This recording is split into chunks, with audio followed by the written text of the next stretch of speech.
Hello, everyone, and welcome to another Geopolitical Futures podcast. I'm Jacob Shapiro. George Friedman is joining us this week. Thanks for making the time, George. A pleasure. And we're broadcasting you live from George's dining room table, where George just kicked my butt in a war game. We played a board version of DDay made by the Avalon Hill Game Company. It's copyrighted 1961, but we used some newfangled rules from 1977, which were a little different than you remembered them, weren't they, George? Well, I spent my youth, instead of doing drugs, being totally stoned in war games. And in those days, they used to have these wonderful war games that were historically real and realistic, I should say. And they came in boxes, and I would play them endlessly. And the one I played obsessively was called DDay. It was a recreation of the invasion of France and the war in France. And I just played it over and over again. And the young Jedi next to me tried to take me on for the first time. And I played the Germans, and I must say that I kicked his butt deservedly.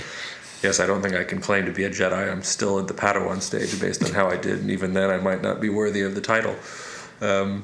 But how about you? So the way you start the game is that the Germans, of course, deploy first. So why don't you go through a little bit about what you did when you were deploying before you went off and left me to my own devices to try and figure out how to break through? Well, the German problem is strategically. They don't have enough troops by 1944. They're fighting the Soviets. They're fighting in Italy. They've been defeated in North Africa. Now they have to defend France. They have enough troops for defending part of the front, not all of it. Because the way they really have to defend the front is to smother the Allied landing as early as humanly possible. Because the one thing they can't afford is a battle of attrition. They can't trade man for man or even 2-to-1 on the battlefield. So in order to do this, they have to, ideally, from their point of view, create defense, a layered defense, which they didn't do because Hitler decided the attack was coming at Pas-de-Calais and he concentrated troops there.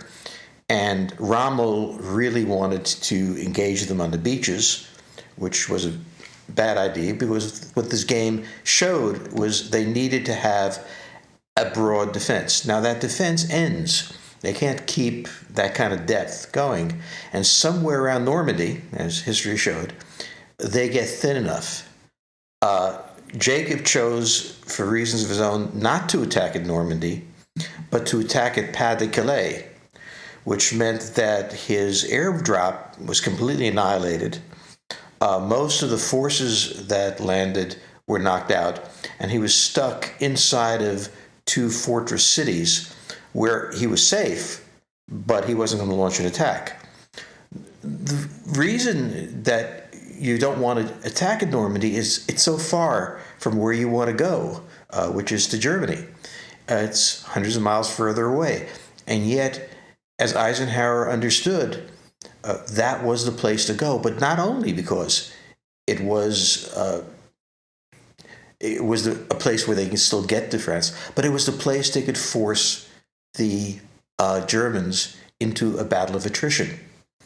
Many people talk about the hedgerows of Normandy and how it caught the Americans up and not only delayed them but imposed heavy casualties. What they forget was that it really wrecked the German armies. It caused tremendous casualties until finally they were so weak that Patton could break out with the Third Army and rush to Germany. Now, if that's kind of too much information, it's the kind of information you get out of careful modeling. And modeling is a critical part to geopolitics. Military modeling is one kind, economic modeling, and so on. But you have to build a model of the world. And when you do that, you lose your friends, your wife considers leaving you, and so on, because you keep mumbling about battles and things that either never happened, happened long ago, or are supposed to happen. And at that point, you don't really become the most friendly and pleasant person. Or you're lucky enough to find somebody who likes playing these things with you and will go to Normandy with you and walk around, yeah? Well, it is true that Meredith did stand here in the dining room watching this happen and enjoyed watching my rare victories. Well, I have to say, I mean, just to justify my position a little bit, I mean, one of the things you pointed out as we were going was that you had played this game literally hundreds of times, and this was my first time. And even though I visited Normandy myself a couple months ago, and even though I've thought about this battle of Fermat, and I've had the opportunity to study the rules for the past couple months, it was very different actually sitting there trying to figure out what odds were best for me. And I was looking at every single possible situation I could go with, and I honestly threw up my hands and said, you know what, I'm just going to be very American about this, and I'm going to punch through with as much force as I can right in the center of things and see how it goes. And at first I thought I was kind of doing okay, because I had some lucky rolls of the dice. And as you said, I got to my fortresses, but you were very, very easily able to surround me afterwards. Well, the whole point of modeling is it allows you to test out various strategies, various theories, to think things through. And you do that over and over and over again. And a good general, after he's done these games in all sorts of circumstances, it becomes intuitive for him. Just was reading a book that I mentioned today in the book list, where I talk about, what is intuition? And intuition is not what it appears to be some sort of great subconscious leap. Intuition is the accumulated experience. And how do you gain accumulated experience? If you're a general and there aren't wars or whatever you are, the answer is to model it, to build a false image of what that looks like and get it better and better and better until you understand it. And amazingly, I won't tell you how many years later, I haven't played this game in a long time. My son gave it to me for a Father's Day present, and I've just haven't had a chance to use it. And it's amazing; it all comes back. So, what is this intuition? What is this knowledge? What is expertise? It is the constant repetition and re-examination of events. Well, one thing you might even want to talk about with people, because I know that this has been important for you, is the fact that, and for those of you who don't have this board, I mean, imagine a map of France, and imagine that France has been divided up into a bunch of different tiny hexagons, and you're having to position your forces around different cities and different rivers and stuff like that, but everything is moving on the hexagon level, and you have to move across these hexagons to move across the terrain. And I know for you the hexagons is a big thing, right? Well, I was involved in developing an early computerized war game for DoD. It was called Eisenhowers, and it was developed by the Institute for Defense Analysis, and I played a minor role.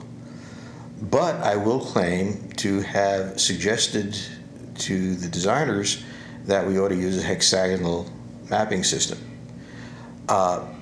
Divide the country into hexes, because you need some sort of polygon for the computer to be able to model it.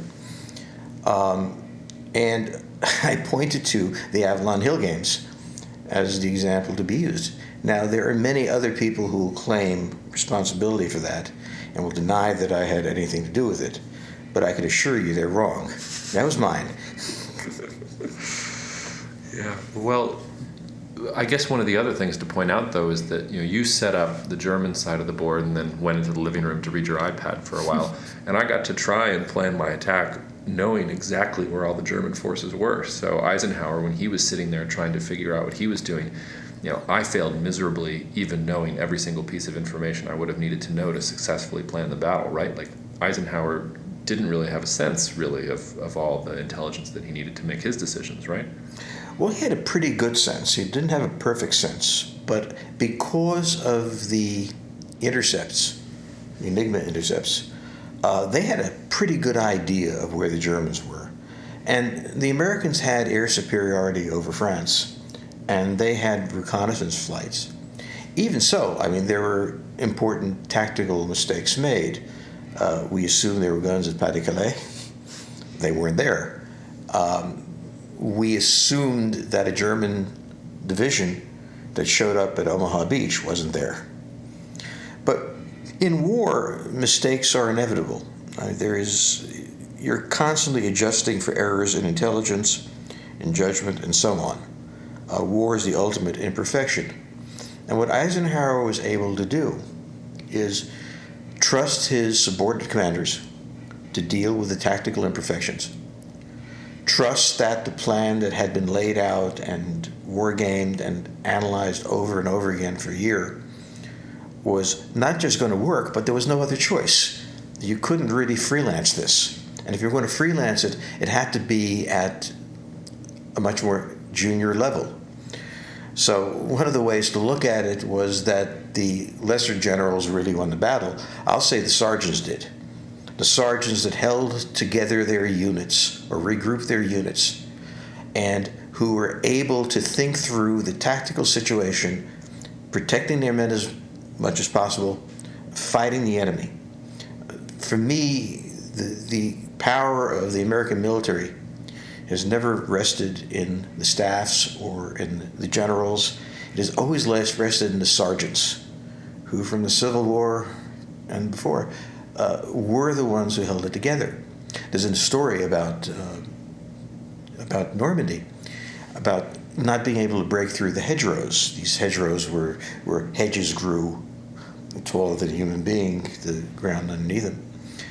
And a sergeant took a look at this, and he apparently had been a plumber at home, and he took 2 pipes, stuck it in the front of a tank, and they were able to plow through. Now, this is an amazing story, and I think one of the great virtues of the American military, not merely the sergeants, but the fact that at any level you can innovate. Sometimes the U.S. military has lost that. They've created such a complex process for everything that innovation gets lost within it. Process is great until it strangles you. But in World War II, at least, that process, and Eisenhower was partly responsible for that, that sergeant, his good idea went viral, so to speak. It became the way we broke through. And there are some militaries in which that was the case. The German military during World War II, whatever else you say about them, they had that innovative capability. The Russians didn't. They supplemented it with overwhelming manpower to fight their battles.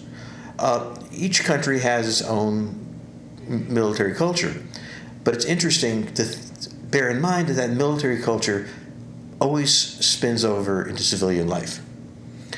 The guys at Pas-de-Calais, at Omaha, at Utah, the Americans, came home, took the GI Bill, became the first professional middle class, and transformed America. It was a period in the 1950s and 60s with a magnificent transformation of the United States from the depression that had been before the war to what it was after. And one of the things that you have to understand about what was called a silent generation is these were the guys who'd been to war. They weren't silent. They just wanted to live their lives. But their definition of living their lives was constant innovation and constant change. And we owe a tremendous amount to the military. There is an unpleasant paradox, I think, for human beings, which I've written about, which is that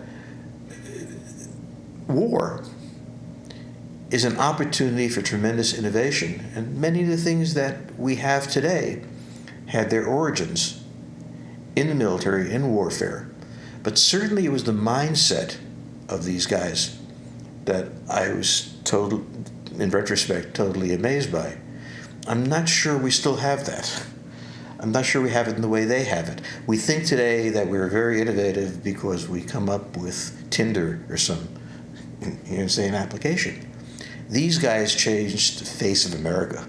They transformed it, and they didn't make speeches about it. These are the sergeants. Yeah, although some of that, I mean, how much of that has to do with the fact that they were faced with what they were faced with, right? I mean, certainly not me, and I don't think you have ever been faced with the task that the men who were charged with taking Omaha Beach and Utah Beach and all those things, that we've never faced anything like that in our lives. I think you're absolutely right, and the thing that I'm trying to point out is we see war as pathological, and it's a horrible thing. Yet it's ubiquitous. For something pathological, it is so commonplace that after earning a living, it seems to be the second most common thing. And it forges things out of it. You know, the Roman wars forged not just an empire, but a road system that exists today. It's extraordinary.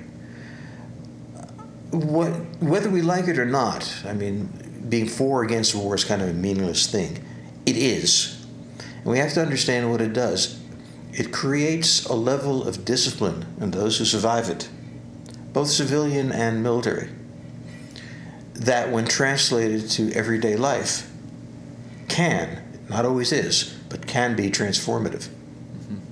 When you think about the landing at Normandy in particular, I mean, you've written a little bit, you've been writing these weeklies lately about different battles in World War II, and I'm sure you'll turn your attention to this one at one point, but the last one you wrote was about the Battle of Midway and about how it's sort of all hung in the balance there, that there was a certain amount of fate and chance. And yet the board that we're looking at right now in the game we just played, you were making the point to me that at the same time it's really mathematical. This was a mathematical problem, and you had to figure out the mathematical problem, and it only left you with one real choice if you were the American commander. So how do you think about Normandy in terms of predictability and things like fate? I mean, if they had gotten the weather forecast wrong, for instance, right, it might have been completely different. Geopolitics suffers from a basic disease. It can forecast, and it forecasts well. And somehow embedded in the forecast is something it didn't understand. It was easy to predict that the Japanese were going to be defeated by the Americans. Yet in Midway, it wasn't obvious.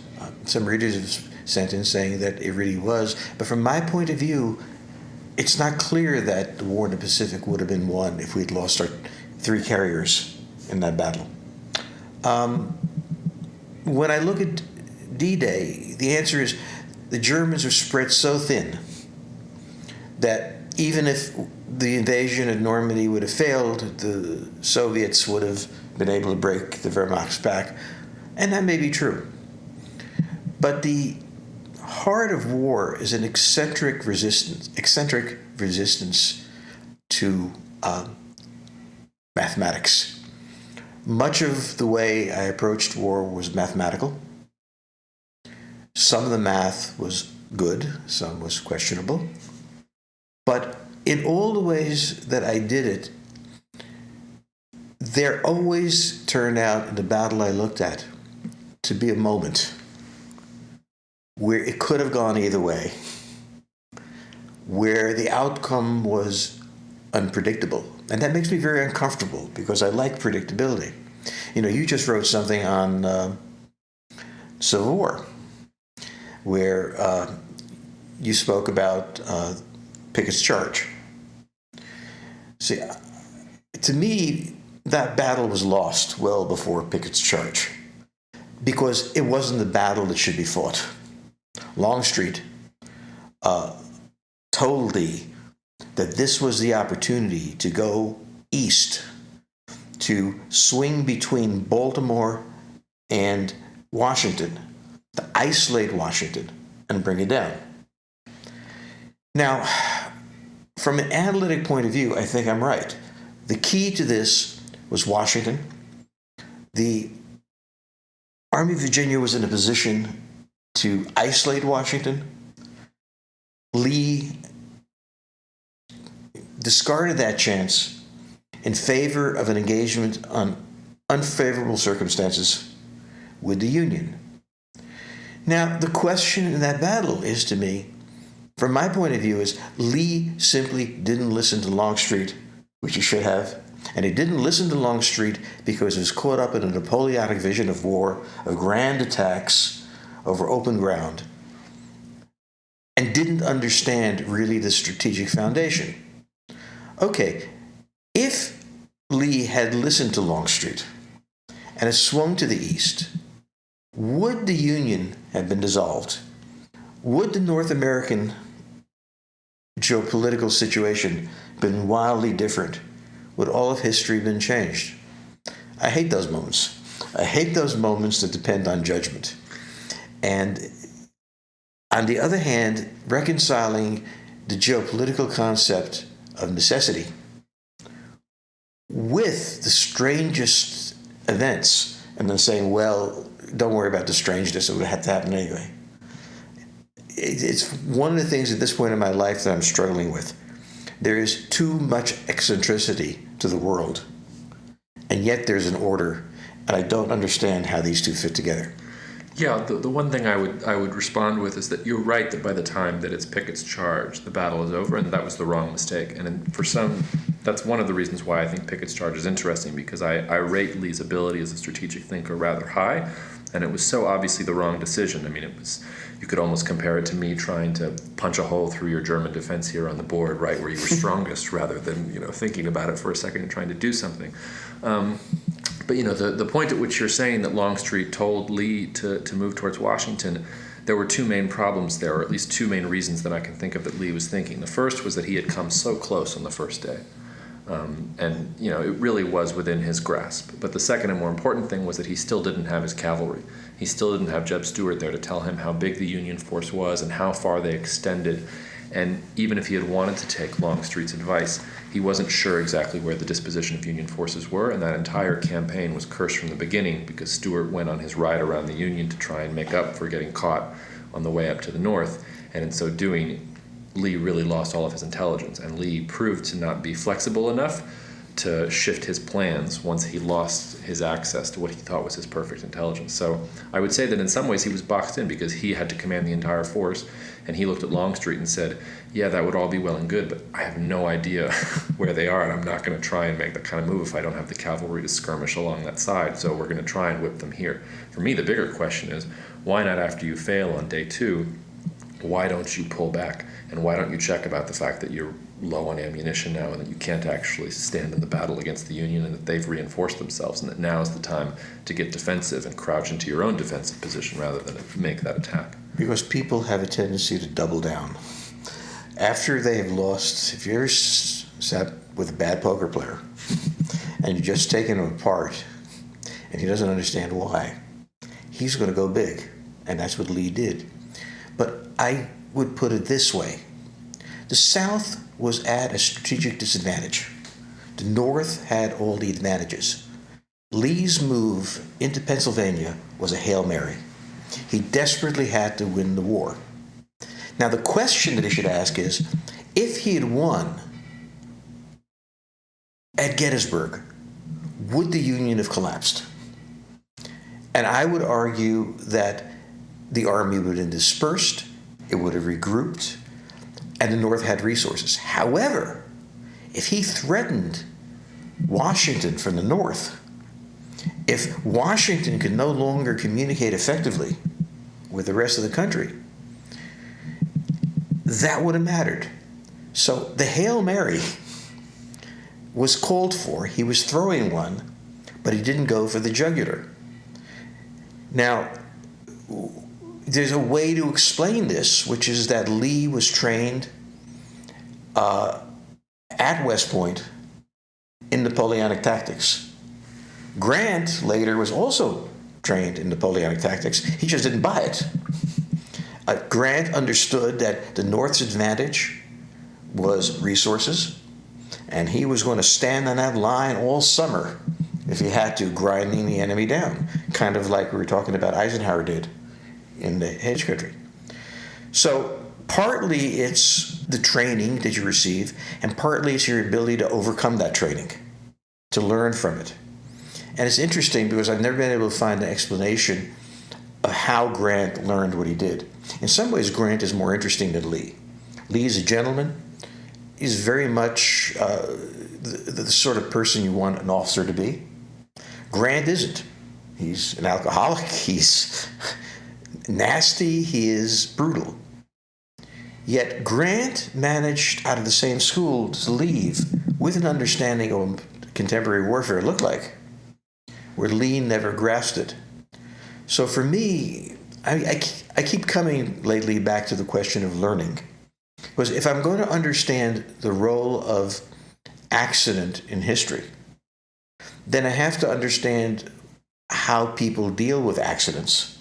And in dealing with accidents, I keep coming back to learning and unlearning. And it gets very complicated. So what I want is an elegant vision of how the world works. And it keeps becoming disorderly. So I want to explain Lee's mistake. And in trying to explain Lee's mistake, I have to reach back into his training at West Point. But then I've got Grant, same training, and not making the same mistake. Yeah, I mean, almost all the officers, right, in World War II on both sides were West Point graduates and stuff like that. And I mean, Grant also had a superior advantage, right? Like, he had the numbers. I mean, the you were talking about whether, if the South had been able to win at Gettysburg, would that have meant that the Union was going to fall apart? No, I don't think so. You might have been able to get a pro-peace candidate in there in the next round of elections and stuff like that. But I mean, remember that, if the South had won Gettysburg, it would have won on July 4th, 1863. They lost Gettysburg, but they also lost Vicksburg on July 4th, 1863. And you've written before about how important the Mississippi River was, and you couldn't lose both of those things and even have a chance. You probably couldn't even lose Vicksburg by itself. Like you said, it was a Hail Mary, and probably the South was already done at that point. I think that if he had gone east to Taneytown and blocked the road to Washington further east, it might have had a different end. Maybe not. And, that really is what I'm talking about. But it's interesting. We talk about Grant understanding its own mass. And really, from the Civil War, which was in the world of military history, the first modern war in which industrialism and mass played a critical role, right down to World War II, the mass was everything. And therefore, destroying the means of producing, of mass production, bombing cities, crushing the enemy in various ways. We seem to be back almost to an older sort of warfare, where the age of industrial warfare, of vast armies facing vast armies, isn't there. This is a war of sparse global forces arrayed against pretty sparse global forces. When you compare what is going on in the jihadist wars, both sides are actually fighting a minimalist war. And also, as terrible as terrorism is, it's not the casualties of World War II. But the stakes are just as high. For the jihadist, it is creating a caliphate. For the US and Europe, it is preventing the rise of a radical jihadist state entity. Everything's at stake. And yet, given modern weaponry, drones and so on, which people dislike, it's actually vastly reduced the amount of casualties. Not the mistakes are still there. But I think one of the things that in playing these games, these war games, I'm not sure I'm ever going to see a war this massive where the math overrides everything. In the kinds of war we see today, it is much more small forces against small forces, much more intelligence-oriented, much less mathematical, therefore. The obvious question to you, though, then there is to talk about what you've been writing a lot about recently, which is North Korea. Do you think North Korea is also that kind of minimalist war, or does North Korea look more like something you'd have to model on a board like this with huge numbers of ground troops even? Well, on the surface, this should be the ideal sort of war for the United States. We're not very good at counterinsurgency. I don't care how many manuals are written. We just don't do it well. Occupying a country that's hostile to you is very tough. What we are good at is technology on technology and overmatching.